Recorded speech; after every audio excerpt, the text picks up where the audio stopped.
పెళ్ళైనా పండగైనా వేడుక ఏదైనా పట్టుచీరల ప్రత్యేక వేదిక వారాహి సిల్క్స్. సాంప్రదాయానికి సౌందర్యానికి వారధి. ఎల్లారికం వనక్కం. నేను గీతాంజలి. మీకోసం సుమన్ టీవీ రామేశ్వరంలో.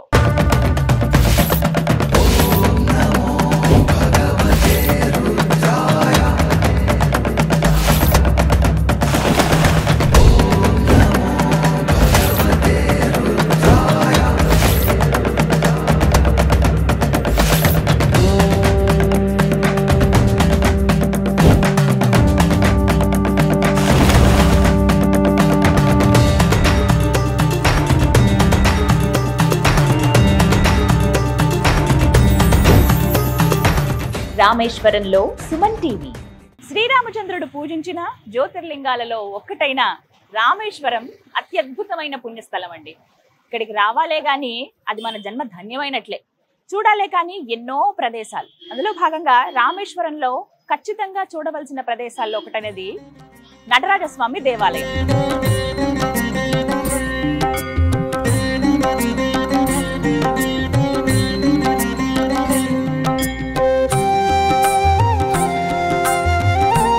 రామనాథస్వామి కోవెలకు ఒక 2 కిలోమీటర్ల దూరంలో ఉంటుందండి నటరాజస్వామి ధ్యాన మందిరం అని చెప్పి.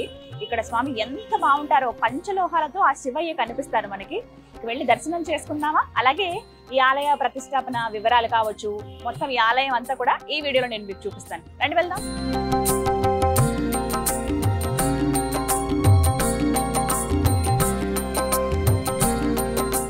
మందిరం ఎంత సుందరంగా ఉంటుందో తెలుసా?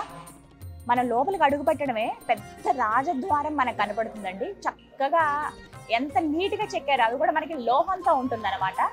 ఆ తర్వాత అలా నెమ్మది లోపలికి అడుగు పెట్టడమే 2 పెద్ద పెద్ద ఏనుగులు మనకి స్వాగతం పలుకుతున్నట్లుగా కనపడతాయి. అలా మెట్లకి పైకి వస్తే మొత్తం దగ్గర మనకి 12 ఉంటాయండి పిల్లర్స్.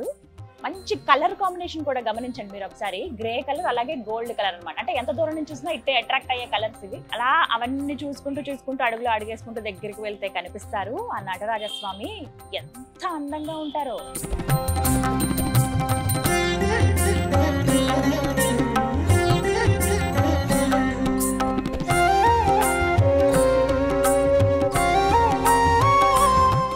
హర మహాదేవ శంభో శంకర. ఎంత చక్కగా దర్శనం చేసుకున్నామో. కొంచెం ఓపెనే ఉందండి టెంపుల్. అక్కడి నుంచి కూడా బయట నుంచి కూడా మనకు కనిపిస్తారు శివయ్య. కానీ లోపలికి వచ్చి చూసి దగ్గర నుంచి చూస్తే ఆనందం వేరు కదా. చక్కగా తీర్థం ఇచ్చారు. అలాగే రుద్రాక్ష ఇచ్చారండి. వేసుకుంటామా మంచిదే. పంచముఖాలతో ఉంది. పంచముఖాలు అందరూ వేసుకోవచ్చు కదా. ఎవరికి జాతకాలు ఇవేవి లేకపోయినా పర్వాలేదు, మంచి జరుగుతుంది. కావాలనుకుంటే మెళ్ళ వేసుకోండి, లేకపోతే మీ పర్సులో పెట్టుకోండి అని చెప్పి ఇచ్చారు. మహాప్రసాదం నిజంగా. నటరాజస్వామి ఎంత బాగున్నారండి. అందుకే శివయ్యని లింగ రూపంలోనే చూస్తాం. నటరాజస్వామిగా కొలువైనప్పుడు మాత్రమే ఆయన విగ్రహ రూపంలో చూస్తాము.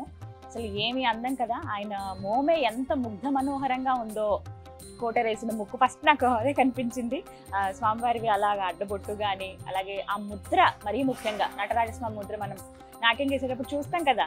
అది నిజంగా పూర్వజన్మల సుకృతం అండి. ఎవరైతే ఇప్పుడు కళాకారులు ఉంటారో, ప్రత్యేకించి నాట్యం చేసేవాళ్ళు, సంగీతం వచ్చిన వాళ్ళు, పాటలు పాడే వీళ్ళందరూ కూడా అది పూర్వజన్మ సుకృతం అయితేనే అలాంటి కళలు వస్తాయని అంటారు. నాట్యంలో అసలు గురువు ఆయనే కదా ఎవరికైనా సరే. నటరాజస్వామి ఆ భంగిమ అనేది ఒకసారి స్వామిని ఆశాంతం మీరు చూస్తేనండి మొత్తం అంతా కూడా పంచలోహాలతో చేసినటువంటి విగ్రహం అనమాట. పూర్తిగా రౌండ్ గా మీరు చూసారా, పూర్తిగా పంచలోహమే. అందులో దగ్గర కొన్ని కేజీల వెండి, బంగారం ఇవన్నీ కూడా వాడారనమాట. 5 లోహాలు అందులో ఉన్నాయి. అయితే ప్రత్యేకించి 8 ఏళ్ళు అయిందండి ఈ ఆలయం నిర్మించి. BHP వాళ్ళు మొత్తం ఇది ఆర్గనైజ్ చేసి మొత్తం మెయింటైన్ చేసిందంతా కూడా వాళ్లే.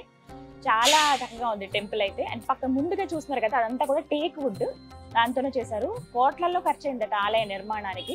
8 ఏళ్ల క్రితం మనం ఎప్పుడైనా ముందు మీరు రామేశ్వరం వచ్చి ఉంటే మేబీ తెలిసేమో వాళ్ళకి. అంతగా ఆలయం ఏమి ఉండేది కాదు. కానీ ఈ మధ్య ఇంకా ఎక్కువ డెవలప్మెంట్ అనేది జరిగింది. చాలా చక్కగా చేశారు. ఇంకొకటి బాగా ఆకర్షించేది ఏంటో తెలుసా?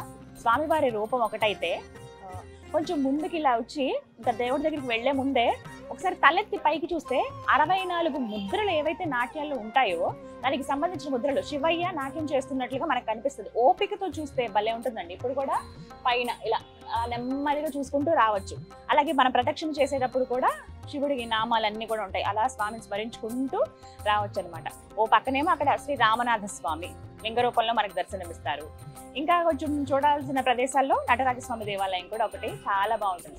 సాధారణంగా శివుడు అనగానే ఏం చెప్తారు, క్రియేటర్ ఆయనే, ప్రిజర్వర్ ఆయనే, అలాగే డిస్ట్రాయర్ కూడా ఆయనే అని చెప్పి ఆ రూపంలోనే మనకు తెలుస్తుంది.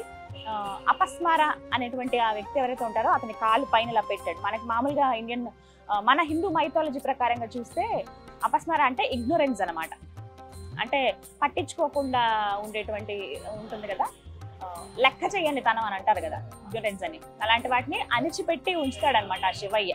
అంటే మంచిలో అలాంటివన్నీ పోవాలి, యాక్టివ్గా ఉండాలి. దాంతోపాటుగా ఆయన కాస్మిక్ ఎనర్జీ అంటే శివయ్యనే చెప్తాం కదా, ఈ గుర్తులన్నీ కూడా మనకు ఆ నాట్యంలో కనిపిస్తాయి. ఆయన భంగిమలో మనకి ప్రధానంగా కనపడతాయి. ఒక చేతితో డమరకం పట్టుకున్నారు, ఇంకో చేతితో ఒక ఆయుధం ఉంటుంది, రెండు చేతులు కూడా ఒక భంగిమ అనేది మనకి ఇలా కనిపిస్తుంది. కాళ్ళు ఇలా పైకెత్తి చిట్టి మువ్వలు కట్టుకున్నారు స్వామి. అంటే పూర్తిగా ఇంకా నాట్యం చేస్తున్నారు ఆయన. అప్పుడు ఎలా అయితే ఆయన రూపం ఉంటుందో, ఆయన ఆహార్యం ఎలా ఉంటుందో అలా మనకు కనబడతారు. ఇక్కడ పులి చర్మం ఉంటుంది, పంచి ఉంటుంది, పైన పులి చర్మం ఉంటుంది, పైన పై వస్త్రం కావచ్చు. ఇవన్నీ కూడా నాట్యం చేసేటప్పుడు జుట్టు ఇలా చిద్రం అవుతుంది కదా, అలా ఇవన్నీ భలే ఉంది చూస్తుంటే. నేను ఫస్ట్ టైం రావడం నటరాజస్వామి దేవాలయానికి. మీరు కనుక రామేశ్వరం వస్తే ఖచ్చితంగా రండి, మిస్ చేసుకోవద్దు ఈ టెంపుల్ని మాత్రం. యాక్చువల్లీ ఇది టెంపుల్ కన్నా కూడా ధ్యాన మందిరం అంటారండి. ఎవరైనా వచ్చినా దర్శనం చేసుకుని కనీసం ఒక 10 నిమిషాలైనా అలా కూర్చుంటారు ధ్యానం చేసుకుని, ఓం నమ శివాయ, ఓం ఓం అనుకుంటూ.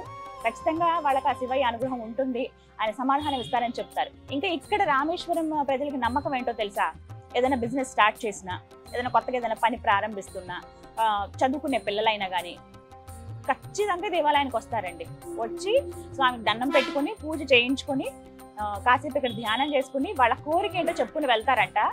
ఖచ్చితంగా అది సక్సెస్ అయ్యి మళ్ళీ తిరిగి వచ్చి స్వామి దర్శనం చేసుకుంటారంట. ఇలా ఇక్కడ ఒక నమ్మకం ఏర్పడిపోయింది. రామేశ్వరం వచ్చిన వాళ్ళు కూడా డెఫినెట్గా ఇక్కడికి వచ్చి ఆ నటరాజ స్వామిని దర్శనం చేసుకుంటారు. ఈ ధ్యాన మందిరంలో కాసేపు గడిపి కూర్చుని వెళ్తారనమాట. నాకైతే భలే హ్యాపీ అనిపించింది రావటం. ఆయన అసలు అక్కడి నుంచి చూస్తేనే ఎంత బాగున్నారు అని అనిపించింది నాకు. మీరు మాత్రం మిస్ అవ్వద్దండి, ఖచ్చితంగా రండి నటరాజస్వామి ధ్యాన మందిరానికి.